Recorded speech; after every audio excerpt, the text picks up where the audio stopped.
मीनाक्षी मंदिर भारत के तमिलनाडु राज्य के मदुरई नगर में स्थित एक ऐतिहासिक मंदिर है। इस मंदिर को मीनाक्षी सुंदरेश्वरर मंदिर या मीनाक्षी अम्मा मंदिर के नाम से भी जाना जाता है। इस मंदिर के बारे में ये मान्यता है कि इस मंदिर की स्थापना इंद्र ने की थी। जब वे अपने कुकर्मों की वजह से तीर्थ यात्रा पर जा रहे थे, तभी उन्होंने इस मंदिर का निर्माण करवाया था। जैसे ही वे मदुराई पहुंचे वैसे ही उन्हें लगा कि उनका बोझ कोई उठाने लगा है। इसके बाद उन्होंने इस चमत्कार को देखते हुए खुद ही मंदिर में लिंग को प्रतिस्थापित किया। इंद्र भगवान शिव की पूजा करते थे और इसीलिए वहां पुल के आसपास हमें कमल के फूल दिखाई देते हैं। तमिल साहित्य पिछली 2 सदियों से इस मंदिर की बातें करते आ रहे हैं। सेवा दर्शन शास्त्र के प्रसिद्ध हिंदू संत थिरुगन्ना संबंदर ने इस मंदिर का वर्णन 7वीं शताब्दी से पहले ही कर दिया था और खुद को अलावी इरावियन का भक्त माना था। 1560 में विश्वनाथ नायक के वास्तविक आकार को थिरुमलाई नायक के अधीन विकसित किया गया था। उन्होंने मंदिर के अंदर दूसरी बहुत सी चीजों का निर्माण भी किया। उनका मुख्य सहयोगों में वसंत उत्सव मनाने के लिए वसंता मंडपम और किलिकुंदु मंडपम था। मंदिर के गलियारे में रानी मंगम्मल द्वारा मीनार्ची नायकर मंडपम का निर्माण किया गया था। प्राचीन पांड्यन राजा मंदिर के निर्माण के लिए लोगों से टैक्स की वसूली करते थे। उस समय लोग सोने और चांदी के रूप में दान करते थे, लेकिन राजा भी स्थानिक लोगों से ज्यादा दान नहीं लेते थे। वे उतना ही दान लिया करते थे जितना मंदिर बनाने वाले लोगों के खाने के लिए लगता हो। इसीलिए हर दिन स्थानिक लोगों के घर जाकर चावल इकट्ठा करते थे। ऐसा करने से महीने के अंत में उनके पास चावल के बहुत से गट्ठे जमा हो जाते थे और इसीलिए वहां के स्थानिक लोग मंदिर से भावनात्मक रूप से भी जुड़े हुए हैं। इस मंदिर के वर्तमान स्वरूप को 1623 और 1655 के बीच बनाया गया था। कहा जाता है कि असल में इस मंदिर का निर्माण 6ठी शताब्दी में कुमारी कंदम के उत्तरजीवी द्वारा किया गया था।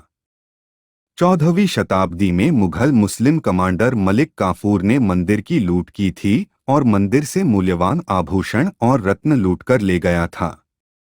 बाद में 16वीं शताब्दी के आसपास नायक शासक विश्वनाथ नायकर द्वारा इसे पुनर्निर्मित किया गया।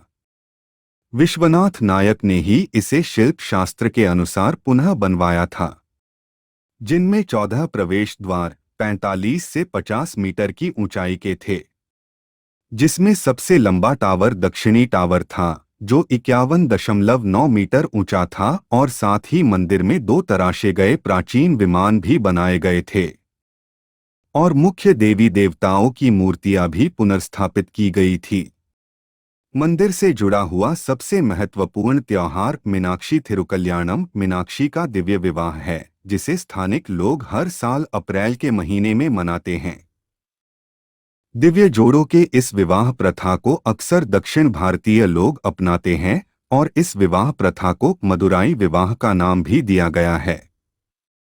पुरुष प्रधान विवाह को चिदंबरम विवाह कहा जाता है, जो भगवान शिव के चिदंबरम के प्रसिद्ध मंदिर के प्रभुत्व, अनुष्ठान और कल्पित कथा को दर्शाता है। इस विवाह के दौरान ग्रामीण और शहरी, देवता और मनुष्य, शिवास जो भगवान शिव को पूजते हैं और वैष्णव जो भगवान विष्णु को पूजते हैं, वे सभी मीनाक्षी उत्सव मनाने के लिए एक साथ आते हैं।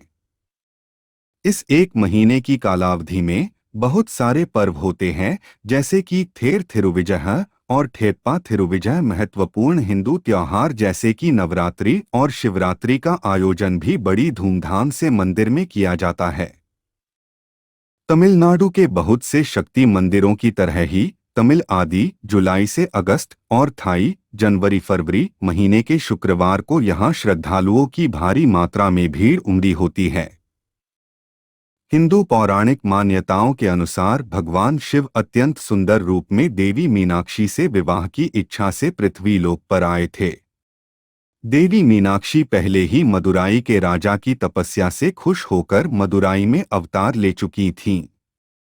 भगवान शिव वहां प्रकट हुए और उन्होंने देवी मीनाक्षी से विवाह करने का प्रस्ताव रखा और उन्होंने स्वीकार किया। कहा जाता है कि मंदिर में कुल 33,000 मूर्तियां हैं। हर साल अप्रैल और मई के महीने में यहाँ 10 दिनों तक चलने वाला मीनाक्षी तिरुकल्याणम महोत्सव मनाया जाता है, जिसमें तकरीबन 1 मिलियन से भी ज्यादा लोग आते हैं।